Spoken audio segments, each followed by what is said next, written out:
160, 70, 80, 95 kg ಇರೋ ಗಾಡಿನ 45 kg ಇರೋ ಹುಡುಗಿ ಎತ್ತುತ್ತಿದ್ದಾಳೆ ಅಂದ್ರೆ ಕಾರಣ ಎಂತ ಉಂಟು ಗೊತ್ತಾ ಗೈಸ್?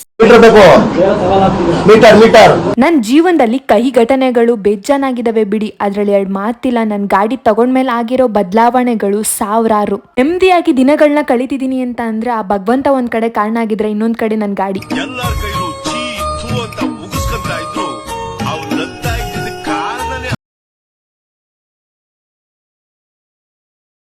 ನೀನ್ ತುಂಬಾ ಸಣ್ಣಕ್ಕಿದ್ಯಾ, ನಿನ್ ಜೀವನದಲ್ಲಿ ನೀನು ಸಾಧನೆ ಮಾಡೋಕ್ಕಾಗಲ್ಲ ಅಂತ ತುಂಬಾ ಜನ ಹಾಡ್ಕೊಂತಿದ್ರಲ್ಲ, ಅಂತವ್ರಿಗೆ ನನ್ನ ಕಡೆಯಿಂದ ಆಲ್ರೆಡಿ ಉತ್ತರ ಸಿಕ್ಕಿದೆ.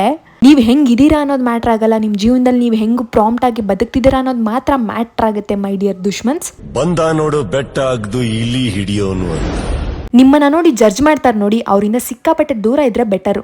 ನಿಮ್ ಒಳಗಡೆ ಇರೋ ಪರಮಾತ್ಮನ ಇಷ್ಟಪಡ್ತಾರೆ ನೋಡಿ, ಅವ್ರ ಜೊತೆಲಿದ್ರೆ ಜೀವನನ ಒಂದ್ ಲೆವೆಲಿಗೆ ಸಾಗಿಸ್ಬೋದು. ಇದನ್ನೆಲ್ಲ ಪಕ್ಕಕ್ಕೆ ಸೈಡ್ಗೆ ತಿಟ್ಬಿಟ್ಟು ದೈವನ ನಂಬಿ ದೈವ ತೋರ್ಸೋರೋ ದಾರಿನ ನಂಬಿದ್ರೆ ಜೀವನನ ಒಂದ್ ಲೆವೆಲಿಗೆ ತಗೊಂಡೋಗೋದ್ರಲ್ಲಿ ಮಾತಾ ಇಲ್ಲ. ನಮ್ ದೈವ ತಟ್ಟೆ ತುಂಬಾ ಅನ್ನ ಇದ್ರೂ ತಿನ್ನಕ್ ಮನ್ಸಿರಲ್ಲ, ಡಯಟು ಅಂತ ಹೋಗ್ತಿರಲ್ಲ, ನಿಮ್ಮನ್ನ ನೀವು ಅಕ್ಸೆಪ್ಟ್ ಮಾಡ್ಕೊಂಡಿಲ್ಲ ಅಂದ್ರೆ ಇನ್ಯಾರು ಅಕ್ಸೆಪ್ಟ್ ಮಾಡ್ಕೋತಾರೆ?